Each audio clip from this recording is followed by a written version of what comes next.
behind the veil of power, love, desire, and scandal in ancient Rome. Step beyond the marble columns and golden thrones of ancient Rome, and you'll find a world not defined by love, but by leverage. In this empire where ambition reigned and bloodlines were political, currency relationships were rarely about the heart. Marriage wasn't a sacred bond between soulmates. It was strategy, a negotiation, a social contract between families carefully inked for power, legacy, and prestige. To be Roman was to understand that love was a luxury and often an illusion. For men, fidelity was never expected. In fact, it was almost laughable to suggest it. Affairs were not only tolerated, they were public, paraded, even celebrated. A Roman man could sleep with courtesans, keep long-term mistresses, and entertain lovers of both sexes without risking his reputation. Loyalty in the romantic sense was not a virtue, it was irrelevant. Even more striking was the fluidity of desire. In a society without the modern constructs of gay or straight, Roman men engaged in relationships with both women and other men. But it wasn't about gender, it was about dominance, power. To the Romans, what defined a relationship wasn't who you loved, but who held control. The active, dominant partner retained his masculine virtue. The passive, submissive partner, especially if he was an adult male, could face scorn and social ridicule. For the Romans, masculinity was not about desire, it was about hierarchy. This wasn't just true of ordinary citizens, it echoed all the way up to the throne. Take Julius Caesar, a name synonymous with conquest. He was feared by armies, worshipped by crowds, and envied by rivals. Yet whispers haunted the Senate halls and Roman streets that Caesar had once taken on the female role in a relationship with King Nicomedes of Bithynia. To the Romans, this wasn't simply gossip.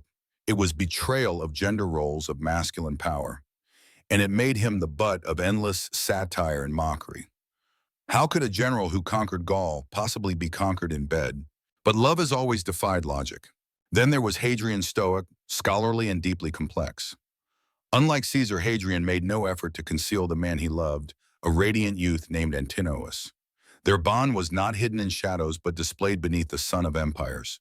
They traveled together, dined together, dreamed together.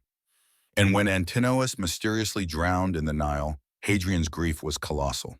He didn't just mourn, he deified.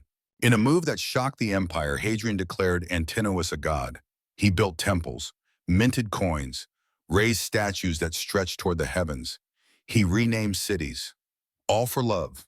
Not even empresses received such honor. Was it political? Maybe.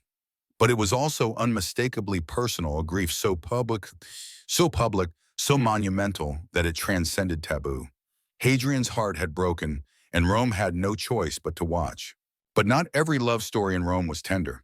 Nero, Rome's most infamous ruler, turned affection into theater. He didn't just love men, he married them. Twice.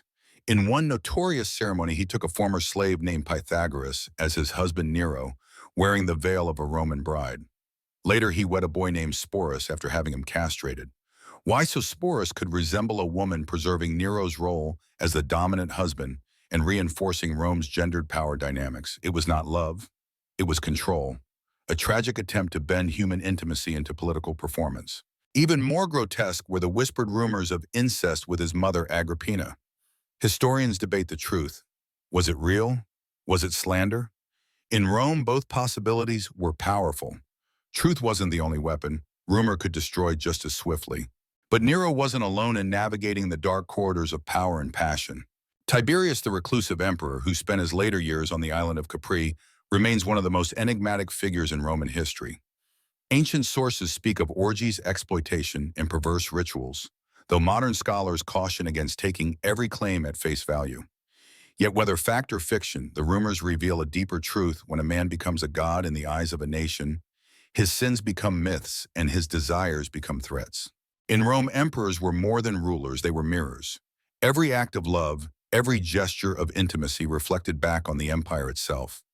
To deviate from the script of Roman masculinity, stoic, dominant, impenetrable, was to court disaster. Even in the most private of moments, they were still performing for history. And yet, in the cracks of that performance, something deeply human emerges. A general who was mocked for vulnerability, an emperor who deified a boy he loved, a tyrant who mutilated for image, a recluse who hid behind marble and myth. Behind the grandeur of Rome, its marble temples, triumphant arches, and golden laurels were real men, flawed, afraid, ambitious, capable of both tenderness and cruelty, desperate to be loved, yet terrified of losing control. In the end, the story of Roman love is not a romance. It is a revelation, a look into how power reshapes even our most intimate bonds. It is a reminder that even in the most powerful empires, the heart does not always obey the crown. And perhaps this is the deepest irony of power, that even the most powerful men in history, emperors, worshipped as God's conquerors, feared by nations, were often the most powerless when it came to their own hearts. They could command armies, redraw the map of the world, and make or break the fate of millions. But they could not always command love. They could not protect it from rumor, reshape it to fit tradition, or mold it into something socially acceptable. In ancient Rome, love was not a private sanctuary. It was a battlefield of status, expectations, and fear. For all their might, Roman emperors lived under immense pressure, not just to rule, but to perform. They were symbols of Roman ideals, dominance, masculinity, control. But what happens when the symbol no longer fits the soul? What happens when the private desires of a man contradict the public image of an empire? We saw it with Caesar, the invincible general who may have once been passive in love and was mocked for it. With Hadrian, whose grief for Antinous became so overwhelming that he defied all precedent and made a mortal boy into a god. With Nero, who mutilated and married not out of affection, but to maintain the illusion of control.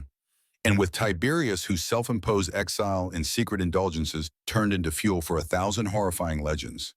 These were not just men, they were ideas, embodiments of Rome's values. And when those values were broken, when they dared to love differently or too openly, they were not just judged, they were immortalized in scandal. But look deeper. Strip away the myths, the politics, and the spectacle, and what you see is painfully human. You see loneliness disguised as excess, grief disguised as divine tribute, desire reshaped into obedience. You see men who had everything except the freedom to love on their own terms. And this is the lesson ancient Rome quietly whispers to us across time, that love, when twisted by power, loses its soul. That when we define relationships by dominance rather than connection, we reduce people to roles, giver and receiver, ruler and subject, masculine and submissive. And when we demand that love conform to rigid expectations, we don't preserve order. We create tragedy. In the Roman world, love was always tethered to performance, to image, to status. But that world, despite all its grandeur, collapsed. Its marble temples crumbled, its golden emperors turned to dust. And what remains today are the stories not just of conquest and cruelty, but of longing, of forbidden tenderness, of lives lived in defiance of expectation. Hadrian's tears still speak to us.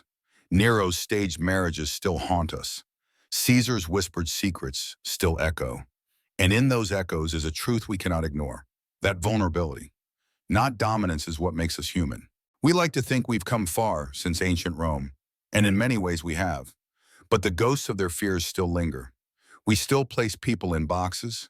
We still define love by rules it never asked for. We still judge those who don't fit the mold, those who love differently, mourn openly, or break the roles society assigns them. But maybe the ruins of Rome are not just remnants of stone and empire. Maybe they are a warning, a reminder of what happens when we value appearance over authenticity and image over intimacy. True power in the end is not about control. It's about courage. The courage to be seen even when the world insists you must hide. The courage to mourn even when grief is inconvenient. The courage to love not as the world demands, but as the soul requires. Hadrian didn't just build temples to Antinous. He built a legacy of unapologetic affection in the face of an empire that didn't understand it. And even Nero in all his brutality showed us that behind even the most grotesque spectacles, there may be a fractured person trying to reconcile love with power and failing. These stories are not ancient, they are timeless. Because every generation, every society still wrestles with the same question. What do we do when love threatens the structure of power? Do we suppress it, ridicule it, distort it into something safe? Or do we honor it despite the discomfort it brings? Rome chose power over love, image over truth, but the cost was high. Emperors lost themselves. People were silenced. Hearts were broken. And history remembers not only what they conquered, but what they could never claim for themselves emotional freedom. So as the final marble crumbles and the sun sets on the empire of myths, let us take with us something more lasting than legend. Let us remember that even the most feared and worshipped among us once stood at the edge of vulnerability, torn between duty and desire, between image and emotion. Let us remember that the truest rebellion then and now is not against society, but against the silence that surrounds the soul. It is in daring to love openly, to feel fully, to exist without apology. That is what the Romans never mastered, but perhaps we still can.